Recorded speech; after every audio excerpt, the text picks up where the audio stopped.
ვატიკანის არქივში დაცული ისტორიული დოკუმენტები ქართველი მეცნიერებისთვის გაიხსნა. 5 საცავში 11 ქართული ტომი ინახება, რომლებიც 3000-მდე უნიკალურ დოკუმენტს მოიცავს, მათ შორის ქართველი მეფეების მიმოწერასაც. ხელნაწერებს შორის უკვე აღმოაჩინეს ისეთი დოკუმენტები, რომელთა შესახებაც ისტორიულ წყაროებში დღემდე არაფერი იყო ცნობილი. სალომე ბენაშვილმა ცოტა ხნის წინ პირადად დაათვალიერა ვატიკანის არქივი. სალომე, როდიდან დაიწყება ქართული მასალების უშუალო შესწავლა?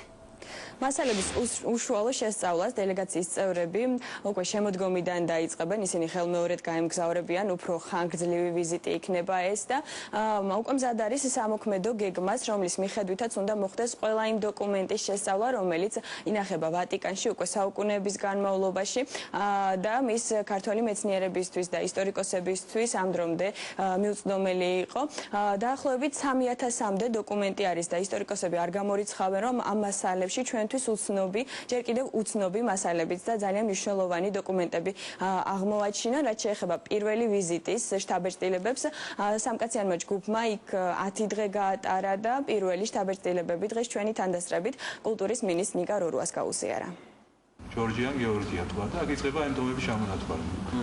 ამ გზამკვლევის დახმარებით ალექსანდრე თვარაძემ, ნოდა ლადარიამ და მიხეილ მირაშვილმა ვატიკანის საიდუმლო არქივებში იმოგზაურეს. ზუსტად 10 დღის განმავლობაში ნახეს ყველა ის საცავი, სადაც საქართველოსთან დაკავშირებული დოკუმენტაცია უკვე საუკუნეებია ინახება. 5 არქივის შესწავლის შემდეგ საბოლოოდ დარწმუნდნენ, რომ ევროპულ საზოგადოებას საქართველოს შესახებ ინფორმაცია ჯერ კიდევ მე-14 საუკუნიდან ჰქონდა. ყველაფერი ბევრად უფრო უკეთესად გამოვიდა, ვიდრე ჩვენ ამას ველოდით, იმიტომ რომ მივიღეთ ამის შესახებ სრული წარმოდგენა და რაც შეეხება აღმოჩენები წინ არის. ჩვენ გვექნება სრული შესაძლებლობა იმისა, რომ ჩავსვათ ჩვენი სამშობლოს ისტორია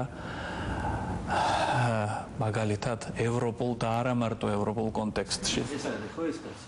თუმცა ძირითადი სამუშაოები ჯერ კიდევ წინ არის. საზოგადოებისთვის უცნობ სამყაროში მონიტორინგის შემდეგ სპეციალისტები უკვე კონკრეტული გეგმებით ჩავლენ. სექტემბრიდან უკვე საბოლოოდ და შეზღუდვების გარეშე ვატიკანის არქივების კარი ქართველი მეცნიერებისთვის ისევ გაიღება. მეცნიერთა ერთი თაობისათვის მაინც საკმაო სამუშაო იქნება და მეორე თაობაც იპოვის რაღაცას იმისათვის, რომ გზა გააგრძელოს. სამოქმედო გეგმაზე ვმუშაობთ, უკვე შეიძლება ითქვას. და სადღაც ოქტომბერში მოხდება ალბათ მეორე გასვლა უკვე კონკრეტული ამოცანით, უკვე კვლევითი ამოცანით, რომელიც პირველ წასვლას ბუნებრივი არ შეიძლება და ქონოდა ეს ხო რაღაცა ესეთი შესავალი ამ პროგრამაში, უბრალოდ მათ ადგილები ნახეს, მათ გაიცნეს ადამიანები, ვისთანაც მუშაობა უნდა დაიწყონ. გახსენებთ წიგნით ამით, გინდოდა რომ ჩვენი კაცნი გიახლებინა, მაგრამ დიახ, შორი გზა იყო და გზაც აშლილი. ქართული მეცნიერების მიღების გადაწყვეტილება 2 თვის წინ კულტურის მინისტრის ვატიკანში ვიზიტის დროს გადაწყდა. მაშინ ქართული დელეგაციისთვის პროპაგანდა ფიდეს არქივის კარი პირველად გაიხსნა, სადაც ათასობით სხვა ქვეყნის ისტორიულ დოკუმენტაციას შორის 11 ტომი ქართული მასალები ინახება. 3000-მდე დოკუმენტი სახელმწიფო მეთაურების პირად მიმოწერას ვატიკანის ხელმძღვანელობასთან. მათ საპასუხო გზავნილებს და საქართველოში მოღვაწე მისიონერების ჩანაწერებს აერთიანებს. მისიონერების მიერ მე-17 საუკუნიდან საქართველოს შესახებ შეგროვილი მასალები უახლესი ტექნოლოგიების საცავში აზიის, აფრიკის, ამერიკისა და აღმოსავლეთ ევროპის მასალებთან ერთადაა დაცული.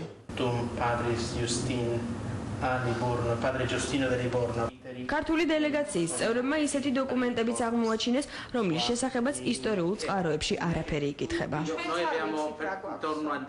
ერთი ესეთი დოკუმენტი, რომელიც შეგვიძლია დავასახელოთ, მაგალითად არის მე-14 საუკუნის ლათინური თემურლენგის ხანის აღწერილობა აღმოსავლეთისა, სადაც ვრცელი პასაჟები ეთმობა საქართველოსა და კავკასიას და რომელიც ასევე ახალი არის რამდენადაც მე ვიცი ჩვენი ისტორიოგრაფიისათვის.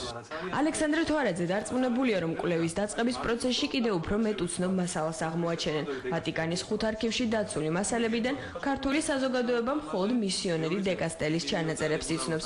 კონგრეგაციის საიდუმლო მასალებში კი უცნობი დეტალების მოძიება შემოდგომიდან დაიწყება.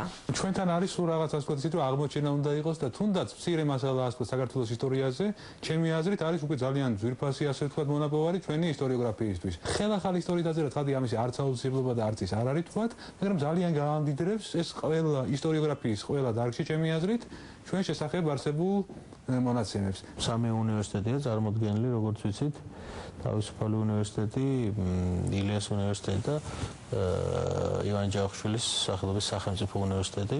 ბუნებრივია, ყველა საჭირო რესურსი ადამიანური თუ ტექნიკური უნდა გამოინახოს იმისთვის, რომ პროგრამა წარმატებულად წავიდეს. ვატიკანის არქივებში მუშაობას ქართველი მეცნიერები სექტემბრიდან დაიწყებენ. დოკუმენტაციის რაოდენობიდან გამომდინარე წინასწარ უცნობია, როდის დასრულდება ყველა ქართული ჯერჯერობით ჩვენთვის უცნობი დოკუმენტების საბოლოო აღწერა.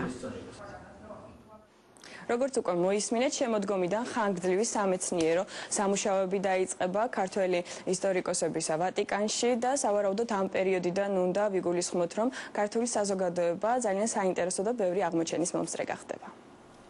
ეს იყო სალომე ბენაშვილი, მადლობთ სალომე. და დღეს ასევე კურიერში თქვენ